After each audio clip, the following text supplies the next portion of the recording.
Welcome back to the Media7 Christmas special. With me now, new Artland producer Gemma Gracewood. Hello. And Kiwi FM breakfast host Glenn Wemo Williams. G'day. Welcome to you both. To listen to the people who make it, New Zealand TV is always in crisis, and the viewers will tell you it's always been rubbish. But we actually saw quite a lot to like in 09. 2009 was a gravy year for TV. We saw the launch of 7 Days, more Jackie Brown, The Cult, Go Girls, The Outrageous Juggernaut, strong current affairs from Native Affairs, and the extraordinary New Artland. Well, Gemma, some well-deserved praise for New Artland there, and made under not the easiest of circumstances, this series. Oh, you mean a low budget? Yes. No, I know what you really mean. Yeah, no, we were almost finished filming. We had 5 days of shooting to go when Barbara rang to say that Chris had collapsed, and we hadn't done our voiceovers yet, and as we all now know, that was a bit of an issue. So I think what we ended up with was quite a beautifully surreal version of the show that we were trying to make. Yeah, no, I must say I've quite enjoyed watching the episodes and watching, they didn't have something for that part. They put something else in there. What are they going to do? Yes. Yeah. I think, as we said there, it's actually not a bad lineup for what was supposed to be a grim year for the television industry. There's been some quite... Yeah, I don't think that a grim year for the television industry necessarily translates to bad quality television. I think it's grim in terms of what funding is available, because, a country of 4 million people, you can pretty much only make what New Zealand On Air has money for, plus a few extras. And while certainly the add-ons might have been missing from a lot of shows, the shows themselves had a lot more love put into them, I think. I mean, at New Artland alone, we relied a lot on the kindness and sponsorship of local businesses and local communities, and we had a lot less of that in this season, but we had a lot more volunteer help to get things made. So I think that comes through in the dramas that you see as well. There's a real, they've spent a bit more time on scripts maybe, and a bit more time on just making sure that the props that they do have are the perfect props, as opposed to throwing everything at the... Well, yeah, and it was interesting. Of the ones we noted, with the obvious exception of Outrageous Fortune, which just rolls on like a juggernaut. Yeah, although I had problems in mid-season with the interminable fart jokes. They went on for about 3 episodes, and I have to admit, I was getting a bit bored and a little bit pissed off with them, and then they came back.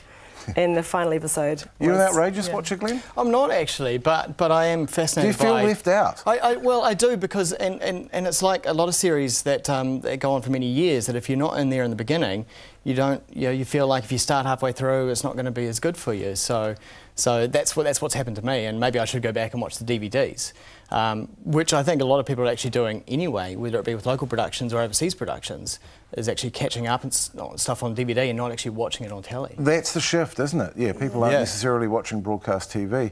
Would you? I mean, there was a story this month that TVNZ will next year be looking at delivering TVNZ on demand via the PlayStation 3. That's really exciting. Would that work for you? Because it sounds quite. If I had a PlayStation 3, it'll work for me. Yeah. But if it was through the Xbox, actually, interestingly enough, just this month, I streamed an HD movie through my Xbox, which came in at something like 10 gigabytes, and it actually worked, which I thought was amazing. I thought I thought that the New Zealand internets were dedicated to me that night just in order to put that together, but it actually worked, and that's really exciting. I don't quite think that the models are quite there with data caps and the cost of the internet just yet, but it's exciting I think for the future to get that content through the internet. I think it's going to work. It's really interesting, Russell. I barely watched any television this year live as it came down the pipe onto my TV. I've watched most of it on demand later. Jackie Brown Diaries I usually watch on a Saturday morning, like most other people probably, because it's Friday night. Who's home? Yeah. Well, I must say, your show, I was delighted to find that I've been trying out a TiVo, which has been interesting, and I was delighted to find how often your show's repeated, because all the ones I'd missed were there again. I wonder whether that's going to become what we expect of television. Yeah, I hope so. I mean, the thing is, it's just never there when you want to watch it. So you end up watching what is there, which is another episode of MasterChef or 2.5 Men, and quite frankly, MasterChef maybe, 2.5 Men never. And not only that, but it's not at the moment for most programs coming, especially from overseas, coming onto our television screens timely, where often people are getting it probably from illegal sources and watching it before. Yeah, I watched all of Mad Men 3 before it had arrived in New Zealand. I saw an ad for Breaking Bad the other day for the new series. It's coming out on C4. And through nefarious methods, it arrived, and I've already seen it. But it surprised me that it was even coming. I thought they decided not to buy it because it had come out in the States so long ago. So I thought, well, if it's not going to come here at all, I may as well watch it. That's how I think users are starting to feel about content. They want it now, and they want it when they want it, and they want it how they want it. And I think TV companies have really got to listen to that. Well, we'll move on now. And if there were glittering debuts, there were also swan songs this year. Here are some of those to whom we said goodbye in the news. 2009 saw some big names checking out. Michael Jackson, Farrah Fawcett, Howard Morrison, Patrick Swayze, Cashin, and Dancing with the Stars all bowed out.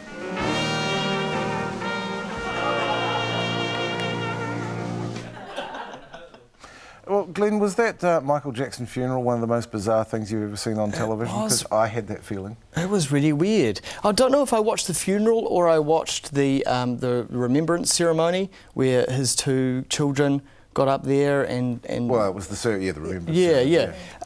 It was a bizarre television event, but I found myself, even though I wouldn't say I'm an everyday massive Michael Jackson fan, but I was compelled to watch it live, which is kind of refreshing that it was that sort of event made me switch on TV at a particular time. I think it was ungodly hour of 5 a.m. or something to actually watch it. So, and let's face it, we were all watching to see the children, right? Yeah, well, or just the weirdness happen, I guess, eh? Yeah. Just the oddness unfold.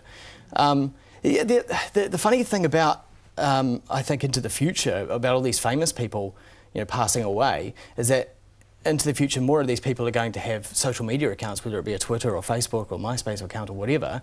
What happens to those accounts? And does someone get on there and say, thanks for coming, but we're dead now? Well, the other day I went on Facebook and it popped up, hey Gemma, help make Facebook better for Chris Knox. And I went, oh. They've got these little suggestions for people who maybe haven't used their account very much lately, and they have no idea why they haven't used their account very much lately. And another friend of mine said to me, yeah, I got the same thing for a dead friend. Yes. So, It was an odd experience also clicking on to, I think it was DJ AM's account who passed away, and seeing his tweets from, I think it was 2 nights before he passed away, and it was like, well, that was the last thing he did. It was a funny thing though with DJ AM, because I started to see it come through and I thought, I feel like I should be caring more than I am. I've never heard the guy DJ, I didn't really care about him, and yet he coursed across the internet as this celebrity death that we all experienced at the same time, and that was gone the next day. It's become a really easy way for people to show their grief, I think, online as well. Yeah. And yet on the other hand, we had Sir Howard Morrison's Tangi, which was clearly something that would have happened whether the media were there or not. We got to look at it, but that wasn't a media event at its heart, was it? It was something human. No, it was a funeral at its heart, as opposed to pandering to the media. But the Jacko funeral for me was like Princess Dies. It was that same kind of elevation of status to sainthood, weirdly enough. But yeah, I don't know. Maybe that's why I didn't quite get it. Yeah. Now, we should probably get on to the topic that we've been nudging into all the way through this show. If most media stumbled in the economic gloom, there was one branch that burst into bloom. The kids moved from MySpace to Facebook, and the grown-ups did Twitter. Yes, it was the year of social media. The biggest media trend was social media. Twitter ate up the airwaves as old media tried to understand and get down with the microblogging platform. TiVo and time-shifted viewing through a MySky or TVNZ on demand continued to become more important. And it was the year of the mooted paywall. As newspapers sought to make money online, but it may be 2010 before we see if charging is the new free. Well, Glenn, I can recall at the beginning of the year, it was the week of the big day out, and you told me you were going to go and tweet from the big day out, and you admitted you didn't quite know what that meant. And yet now you're all over it. Yeah. Yeah, I mean, a lot happens in a year. I mean, a year on the internet is a very long time. I mean, talking about Twitter itself, you know, we've seen massive growth. I still don't know if it's gone mainstream. I mean, how many people are using Twitter in New Zealand at the moment? I think users are 28,000 or something. Well, to steal a line from Vaughan Davis, it's about 28,000, same number as the people who own iPhones, same number as the population of Timaru. Is it? I don't know.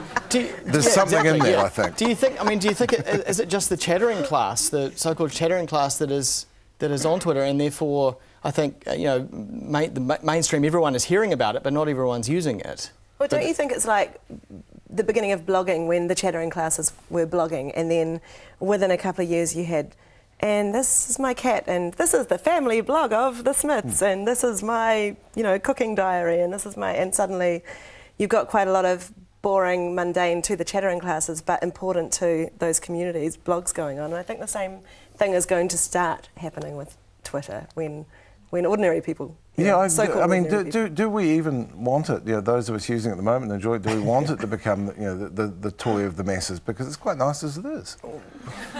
Without seeming to be elitist. Sort of, yeah, well, it is. It sounds elitist, but as with everything, it jumps the shark, I suppose, and when more and more. But then again, Facebook hasn't done that. I don't think Facebook has benefited from more people getting on, and you now have these extended networks of, for better or for worse, I suppose, your old friends, whether or not you want to know them or not. But you can make these choices. But I think it has benefited from more people being on it because more content is shared. And in saying that, just thinking about it now, I think Twitter will benefit because the good stuff, the cream, always rises to the top.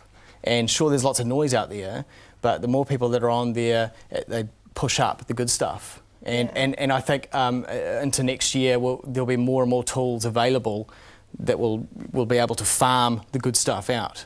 And so that you won't have to be plugged in every minute of the day. You can just check in. Perhaps next year we'll work out what Google Wave is for.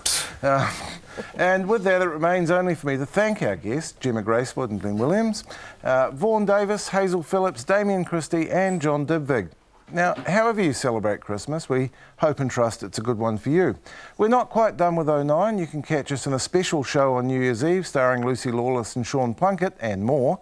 And until then, stay safe, do eat all the pies, and James Milne will sing us out with the song that won this year's APRA Silver Scroll Award, Apple Pie Bed.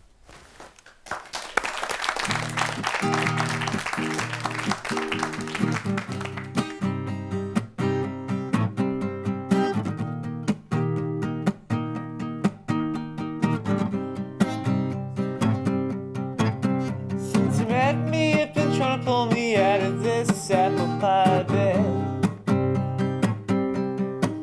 You've been pulling, you've been winching, you've been hoisting, but my legs are made of lead. And all I could hear from the very start was the frequency of your beating heart. I was consumed with greed. You were like weed in the time. Down on my knees and believed. Apple pie, well, my body's made of lead. Oh, apple pie bed. Apple pie, well, my body's made of lead.